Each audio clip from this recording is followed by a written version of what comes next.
Hello friend, this is Paper Kitty. Welcome back to my channel. Today I am preparing some things here to make a pocket letter. And so I have some cute little things I picked up from Joann's, including this little paper pad. It's 6x6 and it's really fun and summery, and it goes really cute with the little things that you see here on this table, basically, that have those stickers and what have you. So anyway, I'll let you know what they are as I go along, but here you see me putting a playing card to use as a template. So that's one way to do it. Obviously there's a variety of ways to do this, but this is the way I guess I found it easier to do. With this particular orientation, I went ahead and then turned the card around so that way the stripes would be going horizontally, and then the other one is going vertically. So as you see here, it's kind of out of the shot, but you can tell that I am putting those individual little playing card size little cards into the little slots there for the pocket letter. And so yeah, this is really like I said, a fun and easy way. I am putting tape on these when I attach them to the paper, and that to the card. Also here is the what it looks like, and so now you can kind of see this a little bit better.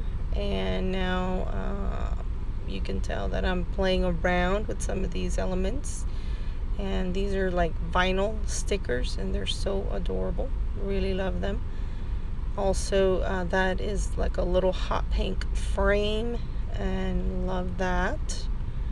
And now I've got these little puffy stickers that've got like little glitter inside, and also these chipboard pieces, kind of pulling them apart and using them to decorate the outside of these pockets. And so I decided to put a little flamingo right there.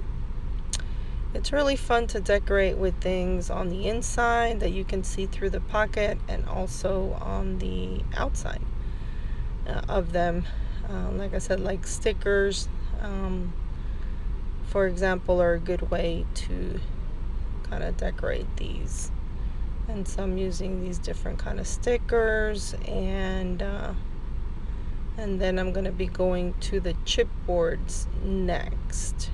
And so of course the chipboards don't have they're not stickers, and so they don't have a sticky back. So I am having to put some double-sided tape on those pieces, and I have found that is what I like to use best for this kind of project. I don't know if there's a better kind of glue or adhesive for this. I've seen people use Tombow, but I don't love that, and maybe I'm not using the right one. But anyway, put that in the comments below, because I'm interested to know what y'all use, if anything, to glue things on the outside, on the plastic of these pocket letters. So the center is kind of interesting, because I do like to put like kind of a shaker tag thing on there, and so that is kind of gonna be part of the plan here. But I don't think I do that in this video yet. I think maybe at the end I might be able to attach a video showing the completed with a shaker pocket in the middle. So stay tuned for that, or wait until the end of the video if you want to. Hopefully I put it there. Like I said, I still have to do that. So, but I am going to be working on the back. Now, the way some people do their pocket letter is they don't really decorate the back quite as much, maybe, because it depends on how you want to mail these out. If you want to mail them out and not be so bulky, then you probably don't want to do a whole lot of very layered embellishment and that kind of thing in the back. So for now, I'm just cutting up some of that scrapbook paper so that I can have a just different backgrounds. And I do actually use practically every scrap from when I did the ones in the front, and so that's why you see, you know, some of them kind of have you know, portions of it with, you know, like a collaged kind of deal. So that's what that's about. I just wanted to take advantage of using the scraps and also at the same time you know, be able to make something cute that is like a collaged card. So here I am cutting on a index card. So I have a blank index card. You can use lined paper if you want, but personally I think I used what I had, and so I think this one actually, it does have the lines there, but I'm kind of covering them anyway. But you know, it's kind of nice to have the lines on the back sometimes because it does give you a place to write. So if you want to use it as a journaling card or something, that could be kind of cool too.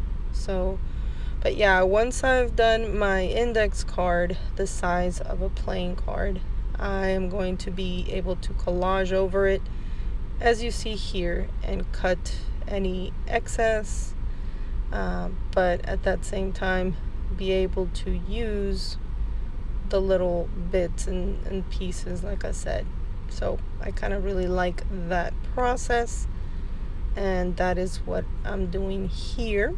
I've got a few more to do, and so I'm going to be possibly putting some music here and then getting back with you as soon as I am done and on to the next step to show you. But yeah, I just kind of wanted to give you an idea of what I'm doing, and even though some of the pieces are really different in size and maybe just different how I use them, so I just kind of hopefully give you some ideas there.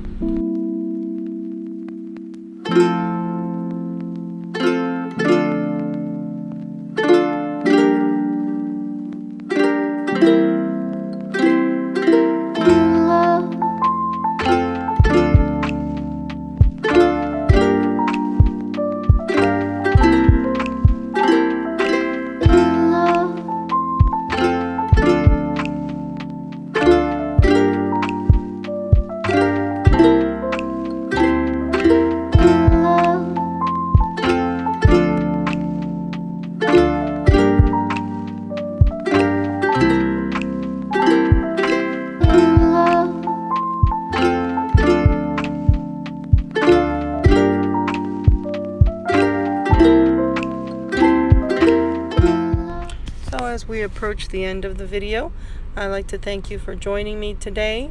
Be sure and give me a thumbs up if you like this video, and hit the subscribe button if you would like to subscribe. Here is the finished product. Hope you like it. Thank you so much. Love you so much. Love you so much. And I will see you in the next one. Bye now.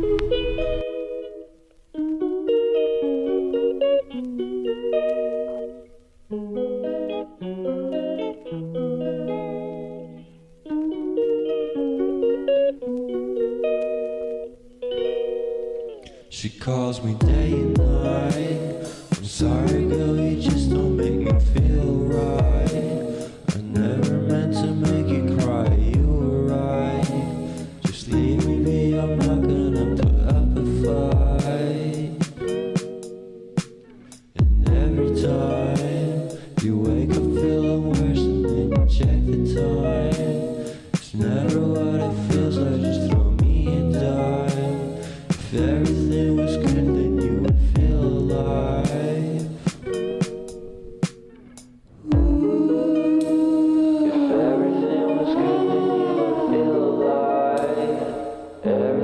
feels good, then you would feel alive.